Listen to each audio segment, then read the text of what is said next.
Are your kids making deeper, more meaningful connections to AI chatbots than they are to their friends, family, and even you? As more kids choose artificial validation over real human connection, it's creating a generation that can't handle authentic relationships or genuine feedback. While schools push AI integration, we're accidentally teaching kids that algorithms understand them better than their parents, teachers, or friends do. So today we're going to talk about how you can help your kids use AI as a tool without losing their humanity. We'll talk about the warning signs of AI dependency, understand why current education systems are failing our kids emotionally, and get practical strategies for building real-world resilience in an artificial world. So hang out as we try to discover how to raise emotionally intelligent humans in an AI-dominated world.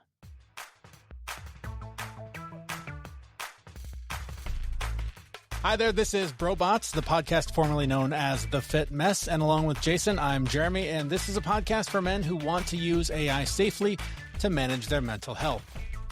And our conversation today is really a continuation of one that we've had on this show for some time now, as we've been talking more and more about how so many people are using AI to manage their mental health, whether they don't have access to human mental health through therapy or counseling, things like that. People are turning to AI because they are finding a lot of validation. They're finding a lot of advice, good and bad. And it's creating a lot of opportunity for people to get help that they need, but it's also creating a lot of danger for people that don't really know how to navigate it well. And so, as I mentioned, this is sort of a continuation. I posted something on LinkedIn recently. I'll just read it to you. I said, the danger of AI therapy isn't that it doesn't work. The danger is that it works too well. Perfect responses, instant availability, zero judgment. Real relationships can't compete with that level of artificial perfection. We're accidentally making human connection feel inadequate. This one got an interesting response from a guy named Scott Merkel. He responded saying, Jeremy, you nailed it. While everyone is arguing about cognitive offloading and brain rot in education, which is totally off base in my opinion, this is the real issue. Outsourcing all types of relationships to AI, girlfriends, therapy, mentors. In a therapeutic context, one of the most nuanced things a mental health professional can do is use a belief in the other person's potential to challenge them and push them beyond their comfort zone. You would need an MA in counseling psychology to even know how to prompt for that level of response. Our young people and disenfranchised folks want validation. Our systems and institutions have offered them that, and or they became jaded about their ability to navigate these systems.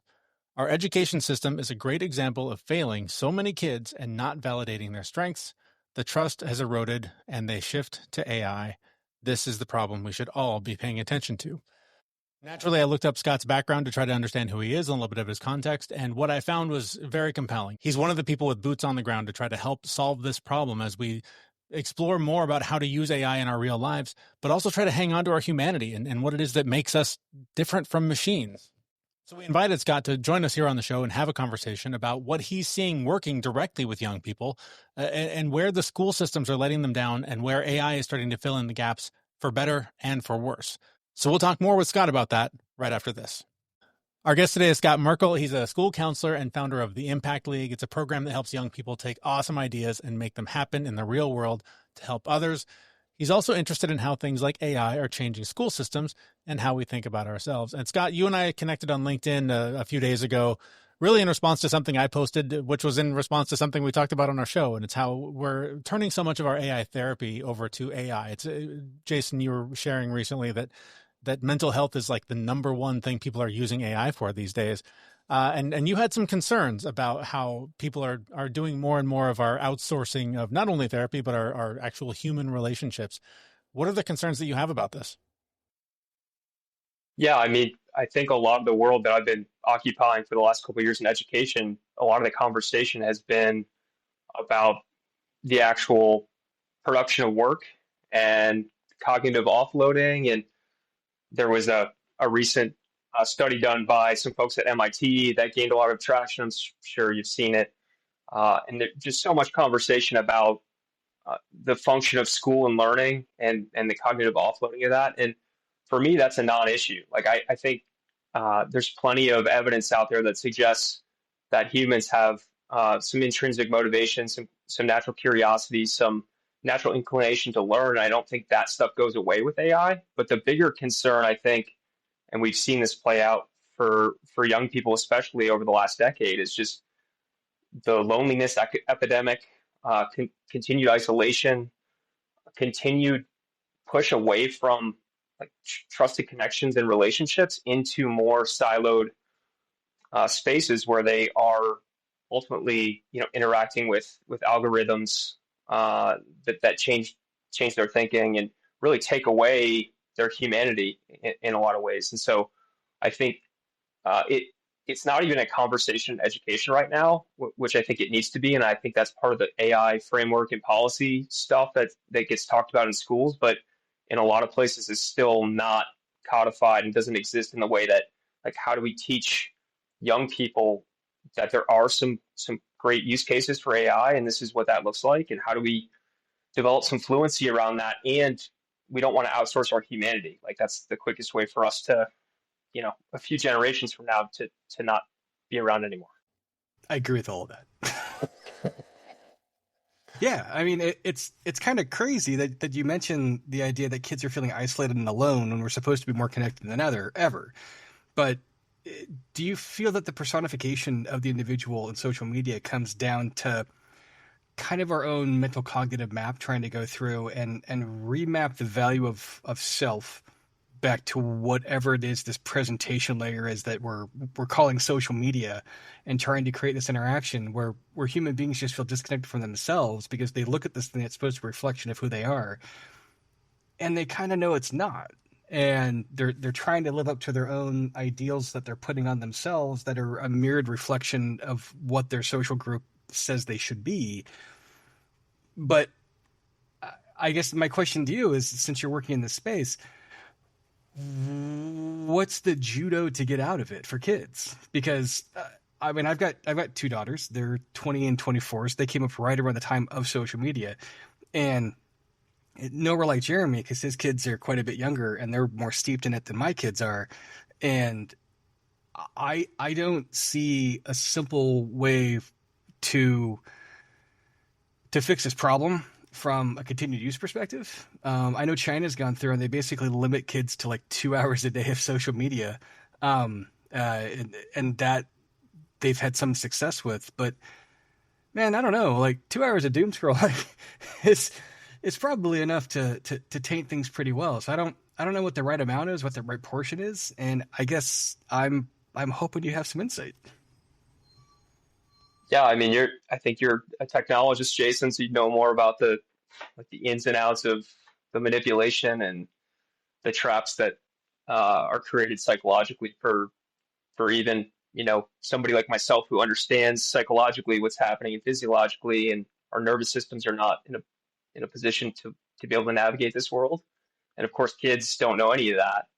They're just trying to make a sense of their identity, especially as they come into adolescence. But I think where I'm trying to work in particular is social media is obviously a huge problem, but I think and AI will be a continuation of that, I think, in terms of what kids have struggled with in the last decade plus is this idea that they don't see themselves in the system. They don't have any voice. They don't have any agency. They don't have any sense of co-creation or sharing of power. And in that, they lose some validation for who they are and what their identity is. There's a lot of course, over-optimization that's happened in education, like optimizing for all these things.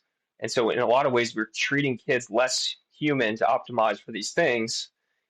We're not validating them, and they don't have any agency in the process. And so it feels very transactional. And so they look for a place where they can feel some validation and comfort. And I think the downstream implications of that are we've just created a lot of learned helplessness. We've created some fragility. And these are things that I think we have to look back at ourselves as adults in the system and go, like, what are we doing? We have created this mousetrap that really stunts curiosity, stunts the innate desire for individuals to learn. It's essentially bean counting. And so that, going back to the MIT study, like the idea that like AI has ruined education is a farce to me, because it's, Jason, to your point, like, it's a mirror back on the system. If the system was operating effectively, there wouldn't be intrinsic motivation. Is predicated on self-determination theory, right? It's autonomy, it's competence, it's relatedness. If those things are happening in a meaningful way in the environment. Like there's not this desire to take the path of least resistance. So that path has always been there. It used to be calling, I had a friend named Alex Ingold or something. He was my AI, right? And he had all the answers to the homework. So the path of least resistance looks different now, but it doesn't change the mechanics of like what's happening in the system itself. So to me, that is directly where we need to be working as adults to go. Like we need to give up this whole tent that we've created around like what's actually important and what work we're doing, and we need to bring kids into the process and give them some agency and treat them like human beings.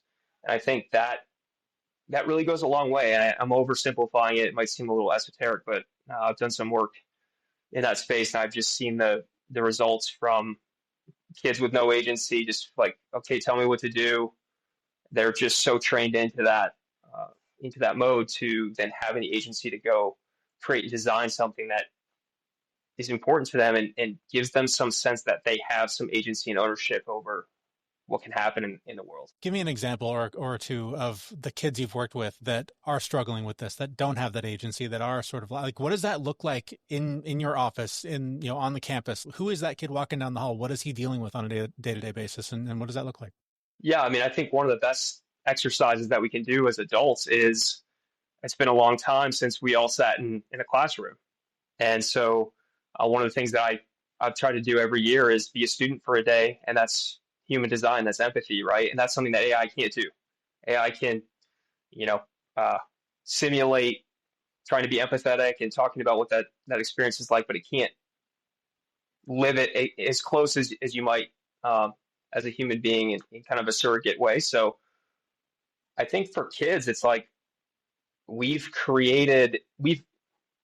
it's twofold. So one, we've created this system by which it's like becomes zero-sum competitive to get to this place, which is higher education in a lot of ways. And I've worked in public schools for a long time as well. And there's a lot of that there. It's like I have to take all the AP classes, I have to check all the boxes, I have to do all the things. And it becomes just this exercise of stuffing the quote unquote resume. And what that looks like in practice for a kid is they wake up at, 6:30, 6 a.m. and they get to school. An example of a kid I followed, we went to their one elective for the day, which was like graphic design. And that was fun.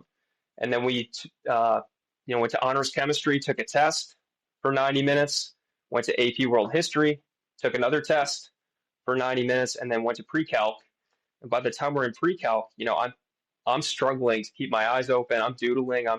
There's been no opportunity to move. There's been no opportunity to discuss. There's been no opportunity to get any type of feedback other than to sit there, rote memorization, and dump information or listen to a lecture, graphic design aside a little bit. But those same kids then go to extracurriculars. They go to music, sports, theater, scouts, whatever it may be. They're not getting home sometimes until 8, 9 in the evening. They haven't eaten. Like, we've just taken these things that sound crazy. Like, that's a crazy day for any one of us in terms of a work day.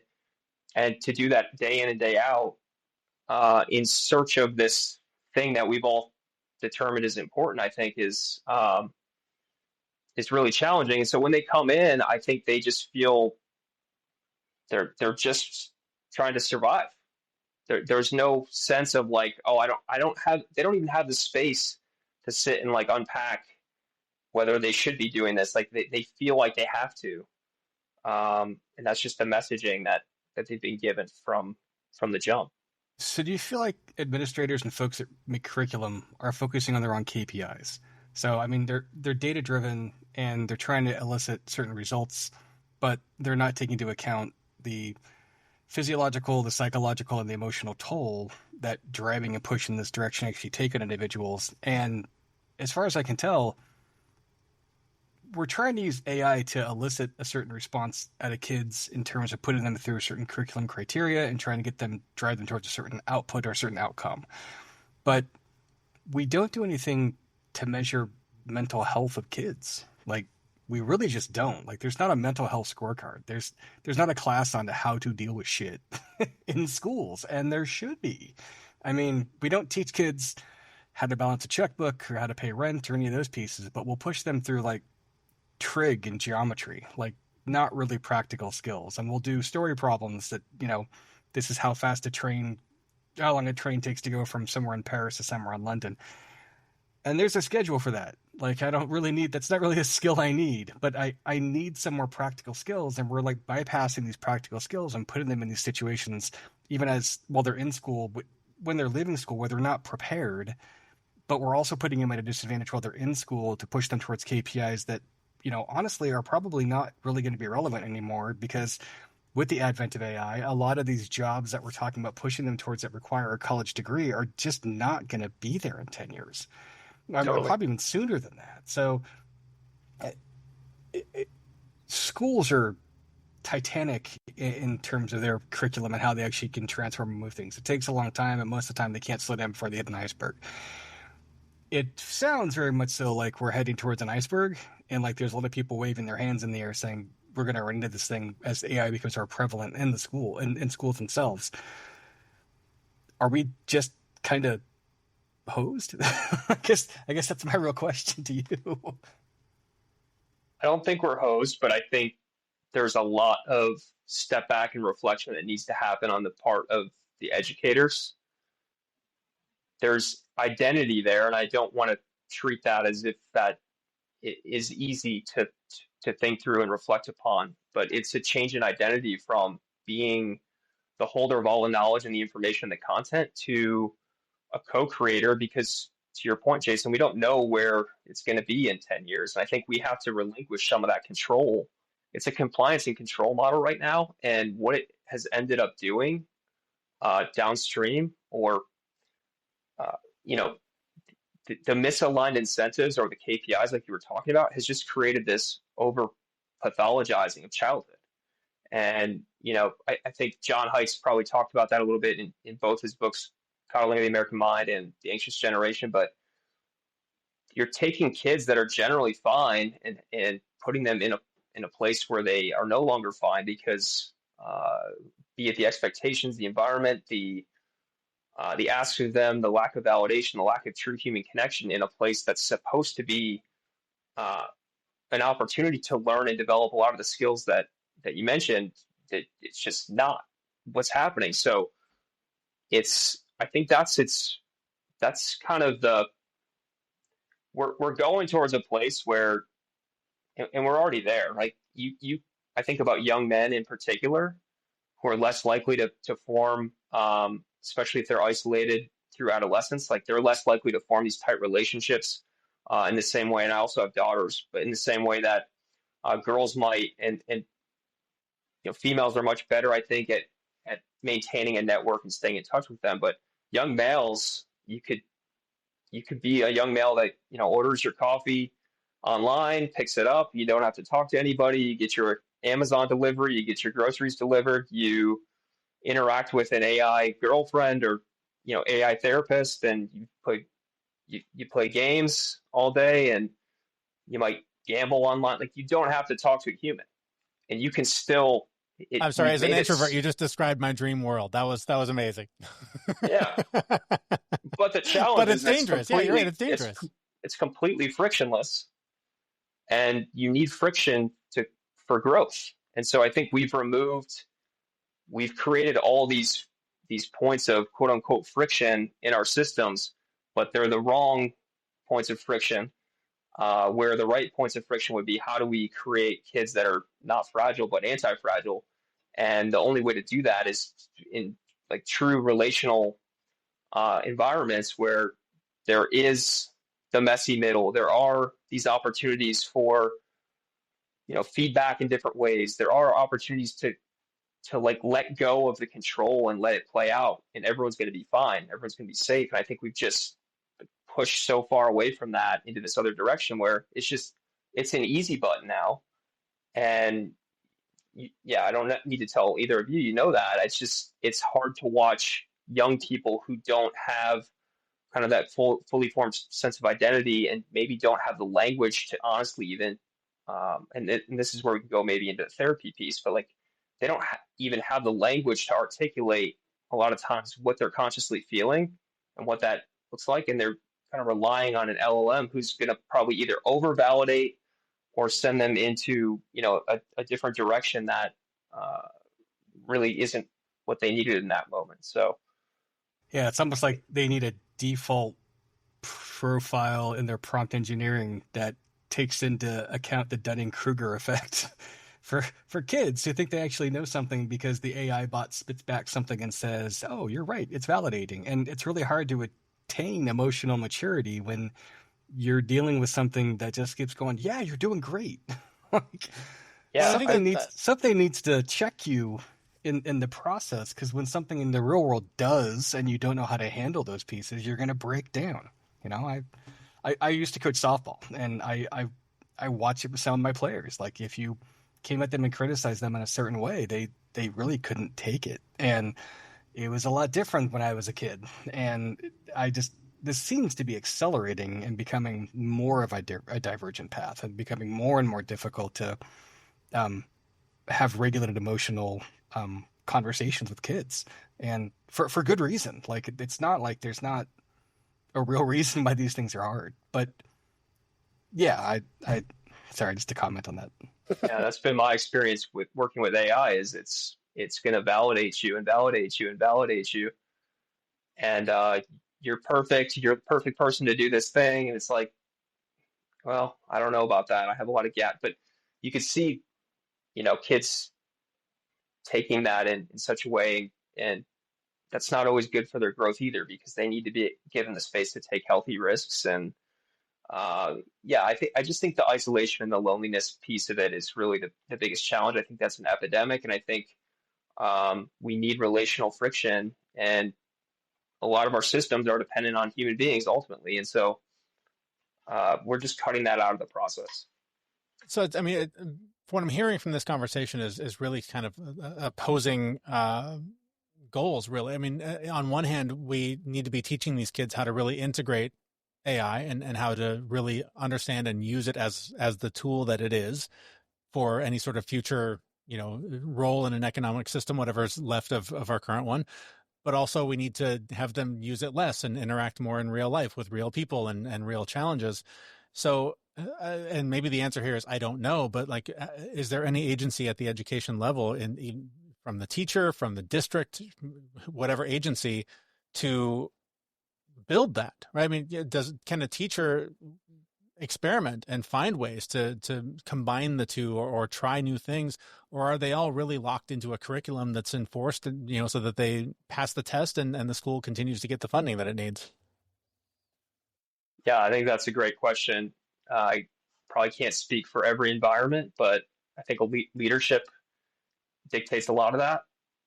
There are some, I think, environments where teachers are given some agency to go explore and try things, and I think those are probably the environments where you'd see the most kind of innovative and unique solutions. Of course, I think a lot of the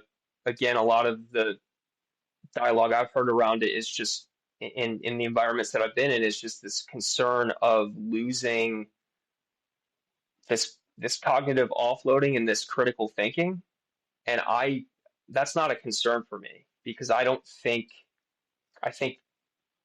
the other things that are playing on the system that we just were talking about are much bigger barriers to what happens going forward than this cognitive offloading piece. And I think that has existed, like I said previously, for quite some time. It's just very, very visible now to everybody that's watching.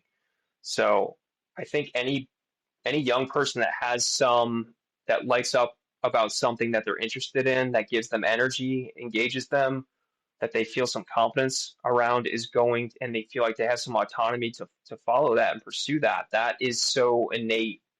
That's how we derive purpose and meaning in life. And I don't think that goes away, but I think what is happening is we are not leaning into those things, and we're not cultivating an environment for those things to take place. And so I guess in a perfect world, in an environmental system, you'd have, like you were saying, Jeremy, you'd have a barbell strategy here where you have like a lot of time without AI, where you have some opportunity to take some risks in the real world, try some stuff, get some feedback, work with some different people, mix up the ideas in such a way, and the adult becomes more of a mentor and a guide than the holder of all the information, because that's where learning comes from, is that place of curiosity, and there's neuroscience around that too. But then there's some piece of it as well where it's like we need to have some fluency around how to use the tool, and we need to be able to sit down and go like, hey, this is a great place to or use case for it. We think you should use it as a writing partner. You should use it as a sparring partner to come up with different ideas and brainstorm and think about how you can do X, Y, or Z. But you don't want it, you don't want it to take the place of all these important human relationships that are really, again, going back to just like the most deeply humane things about us is our connection with others. And I it I just think there's not a ton of thought about that. It's such a deep place to go to, I think. And in education, I think we're still stuck in standards and, well, kids have to go to college and kids have to do this and kids have to do that. And oftentimes, if you ask the kids, they have a completely different, and I did a project like this in a school where the kids' perceptions of what was happening in the environment and the adults' perceptions were on polar opposite ends. And I think oftentimes we don't ask the kids what their perspective is. And I think that ends up, inadvertently creating these types of dynamics. So Is there a positive to all the AI influence coming in education? So let me relay a quick story. So I grew up military brat, hopped around a lot, had a lot of teachers, a lot of different schools. And I get to fifth grade and my teacher just goes, "You're going to be bored with the curriculum. Here's the student version or the teacher book and go for it. See how far you can get." So I did that for fifth and sixth grade. And by the time I had done it, I had finished the sixth grade. I'd finished the seventh and eighth grade curriculum. If I had AI, this would have been a great tool for that to kind of put those pieces forward. And it's one of those pieces where I think people can thrive in certain environments and certain conditions, but education needs to be sent towards the masses. And while you need to look at the different fringe levels of those pieces, I think that to me, it seems like there's value in AI being used in those kinds of ways to like answer questions about curiosity that you're mentioning. So like Google was great for that. We didn't know the answer. Everyone knows the answer now that you can Google those things. You can settle an argument right then and there. But then the question kind of becomes, with this instant access to information, how much am I going to hold on to? How much do I actually remember? I don't need to remember phone numbers anymore. I don't need to remember addresses anymore. I don't need to know how to have directions anymore. I just need to know how to operate my GPS and lock my phone. Those things I think are great and a value add, but yeah, there's a declining value on the other pieces. And if society collapses and falls apart, sure, I don't have telephones anyways, whatever.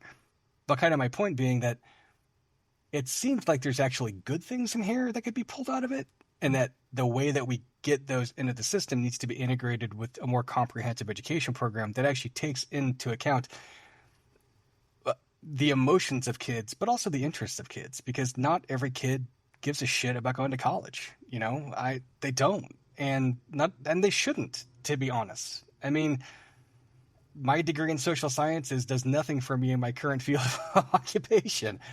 But I have it, and, my wife's a real estate agent, and she's an English lit major. Like, these things don't really cross over. And yes, I think there's value in going through these process and learning how, how to operate in the system and going to college and getting that learning experience. But ultimately speaking, I don't think we're teaching kids enough of how to use the existing tools of society. And now we have these whole new sets of tools coming in, and we're not really doing a good job of showing them how to use it and how to regulate it. And we're trying to push it into everything right now. And it's scary. I mean, Microsoft just came up with this whole new thing for all the Office line products where you are forced to use Copilot. Like, you are forced to use their AI system, and they are charging you more for this. They've upped your subscription cost to force you to eat more AI, which is bad for the environment and terrible for this and that. And really takes away from the individual creative process and forces you to think on your own. If the tools themselves are being shifted in that direction and moved in that direction, and you're not going to get corporations to really change those aspects, do we just need to be more adaptive in the way that we address these things, especially with children who are probably our most vulnerable members of society? What's the trick? I mean, like, I don't know if anyone's figured this out yet, but where does that balancing line come between utilizing these cool new technology pieces to try to derive some value out of it versus you've just taken this new technology piece that you're bludgeoning children over the head with and trying to turn this into another tool that they're only going to be able to use this much of, and ultimately it winds up being a negative for them? Yeah, I don't know if I know the answer. But I laughed when you said Copilot because I noticed that logging into my work email the other day, Yes. and I couldn't figure out how to get to my email because Copilot made it very challenging. I think the best kind of metaphor for this is what's been going on with SEL for the last 10 to 12 years. And the short version of that is instead of going down to the root and figuring out some of what I was talking about before, I think, and the environment itself and the ways that can change, there became this movement that, well, kids just need more of these SEL skills, which I'm a mental health professional. I agree they need those skills. I just don't think that calling them out and siloing them as a separate thing is the effective way to do that. And so what happened is that's how it was presented. It got siloed. And then schools said, hey, we need to do SEL. Every teacher is going to, have a advisory. They're going to teach these SEL lessons and provide these skills. And the teachers were like, no, we don't want to do this. We're not qualified. We don't know how to talk about self-awareness and social awareness and responsible decision making and all that stuff. So it wasn't equitable in how it was rolled out. And so then it becomes, well, this ed tech company swoops in and they have the solution and they go, we can do it for you. And the school feels some responsibility to say that they're doing it well. And so worse than the teachers trying to struggle through it and acknowledge that, like, hey, this is messy. I don't know exactly what I'm doing. And that's part of this whole thing. That's what SEL is anyways. We've got ed tech on the scene and they're like, yeah, just press this button and it'll give you everything that you need. And really, kids, especially middle school and high school kids, they see right through that stuff. They're not participating. They just want authenticity. And that goes back to where I started with this, is like the validation that they're looking for is because they don't feel those authentic connections. There's a lack of trust in the system in terms of like meeting me as a human being.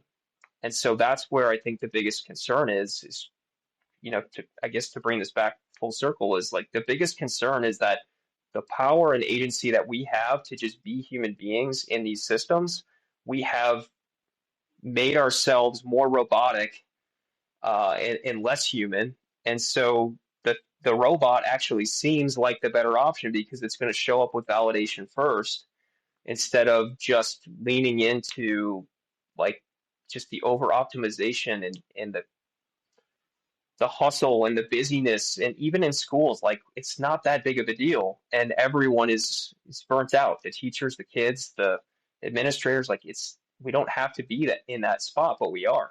So, and it's the name of the thing. It's artificial. Yeah. Like we're not becoming more dynamic and more organic. We're becoming more artificial, and we're not, the tool's not adjusting to us as much as we're adjusting to it.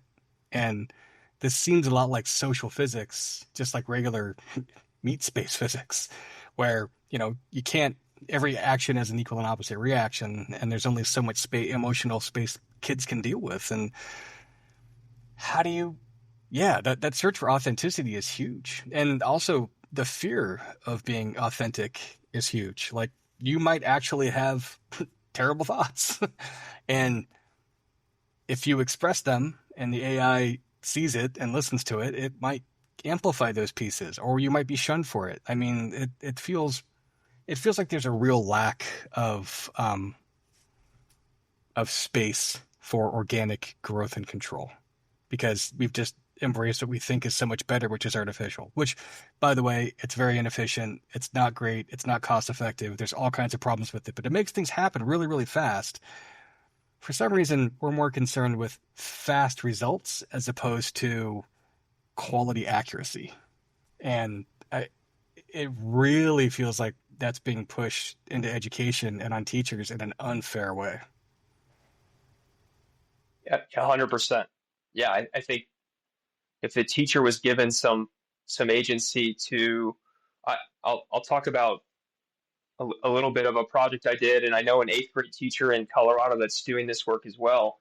He's basically doing whatever he wants, and then tying back and whatever he wants is giving kids agency and having them, dictate within some red line boundaries, like where the learning goes. Yeah. And then the kids drive it, and the kids have to present, and the kids have to write, and the kids have to, so they have to do all these things. There's plenty of friction there, but he's letting the kids drive within what I'm calling these red line boundaries, which is don't walk out into traffic, don't, go to this place on the internet. And if you don't do those things, we're all good here. And I want you guys to drive it. And then I'm going to be able to tie these back.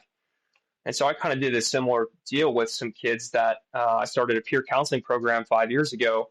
And I couldn't control, going back to control, like I couldn't control, I spent a semester training them, giving them credit, and I couldn't control the flow of the kids that were coming in to seek their support.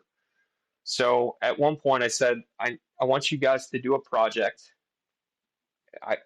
It wasn't for a grade. I just said, I'm giving you credit. It's pass fail, but you're going to do this project. What the project looks like is 100% up to you. I'm going to give you some data, school level data. I want you to look at it. We'll gallery walk it, and I want you to ask some questions, and we'll go from there. And the first 4 weeks were painful because they just wanted me to tell them what to do, and They wanted to. It's just that's how they were trained, and we trained the curiosity out of them. So fast forward, they run with it. It was a great experience. They publish this paper. They're presenting to the adults. They're the thought leaders. We've shared power now. I've opened doors for them to get in front of adults, and I think the reaction from adults when they see kids who have taken some agency, have gone through a thoughtful process, have collected some data, have taken all these meaningful steps, it's like a standing ovation.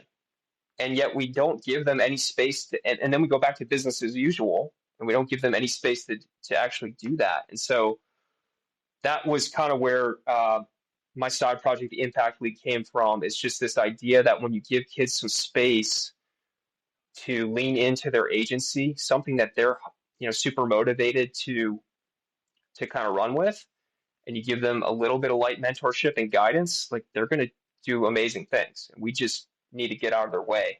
Yeah. Create those red lines. And that's how they learn. The level of confidence, capacity, the change in 12 to 18 months, way more than you'd see in a typical classroom. This is the kind of thing that 10x. I was talking about. Like if we can bring more of that into the classroom, give the teachers the agency to do this sort of thing, or build new curriculum that does this, I think that is one at least answer to this big puzzle. And treat them like IEPs, right? Individual education programs that can be tailored to the individual, that can run through this kind of process to give them that kind of feedback. But you have to make space, like Scott was saying, for the emotional connection and the interactions, where I think if you use these things as derivative tools that go through and look at these KPI indicators, and then also added in the emotional context piece inside of this, you can actually go through and have those types of interactions. I think you'd be much better off.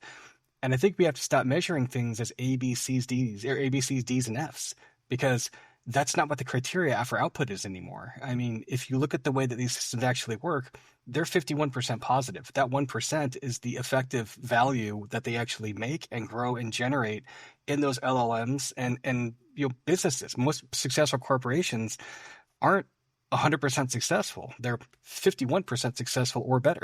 Yeah. That 1% can derive a lot. I think that needs to be put into education. And I think other countries have done this. Now, Scott, it sounds like your program is definitely leading the forefront on this. Where can folks learn more about it and follow your work? Yeah, the impactleague.org. We provide micro grants to youth. We give them some light mentorship. The goal is to amplify impact and really support the next generation of change makers in doing the type of work that I know they can do. They have incredible potential. We just need to give them some space to do that. So Absolutely. that's where you can find the more information about the program. We'll have the links in the show notes. Anything you want to add here that we didn't get to? No, I think the only thing would be to look at the people you love and stay connected to them. And I've been trying myself to go back to friendships and folks I've gotten disconnected from and just try to reconnect. And I think that's just going to be the most important currency going forward is that human connection. Could not agree more. Yeah. Thank you so much, Scott. This has been great. Really appreciate your time. Thank you, Scott. Likewise. Life doesn't pause when you're sick. Vaccines against respiratory illnesses can help protect you and give you more playtime with your best friend. Depending on age and health status, vaccinations for flu, COVID-19, RSV, or pneumococcal infection may be recommended. Vaccines can help keep you from having a rough time. Learn more at cveep.org/vaccines-protect. Brought to you by the American Lung Association and CVEEP, fighting infectious respiratory disease. Our thanks to Scott Merkel. A great conversation there. I found it validating in a lot of ways as a parent. There's so many things where he was talking about like the red lines and just sort of giving kids the freedom to experiment and grow within those boundaries. It's essentially, don't run into traffic, but, go play in the yard. These are the kinds of things I do as a parent, is try to give my kids the freedom to explore, to go out and be kids. It's a novel concept seemingly now, but I mean, when I was a kid, that's how we grew up. We came home from school, said hi to our parents if they were home. More often they weren't. And we were just out in the neighborhood until dinner. And if you weren't home by dinner, parents might have been concerned. But, for the most part, kids were allowed to be kids and explore. And there's so much emphasis on testing and getting it right and being on the optimized path to make the most of every opportunity. And I get it. Like, there's a lot of value in that. There's a lot of missed opportunity, I think, that does come along if you don't work towards something. But if you're allowed to explore what that something is for yourself, I think it's just going to lead to a much more fulfilling existence for that kid that you're trying to raise in the world. Lots of great information there. Lots of information from Scott that you can find at his website, theimpactleague.org. That is linked at our website, brobots.me. And that's where we'll be back in just a few days with another episode. Thanks so much for listening. We know this podcast is amazing and it doesn't seem to lack anything, but we need a legal disclaimer. Prior to implementing anything discussed in this podcast, it is your responsibility to conduct your own research and consult your physician. You should assume that these knuckleheads don't know what they're talking about, and they're not liable for any physical or emotional issues that occur directly or indirectly from listening to this podcast. This episode is brought to you by Progressive Insurance. Do you ever think about switching insurance companies to see if you could save some cash? Progressive makes it easy to see if you could save when you bundle your home and auto policies. Try it at Progressive.com. Progressive Casualty Insurance Company and Affiliates. Potential savings will vary. Not available in all states.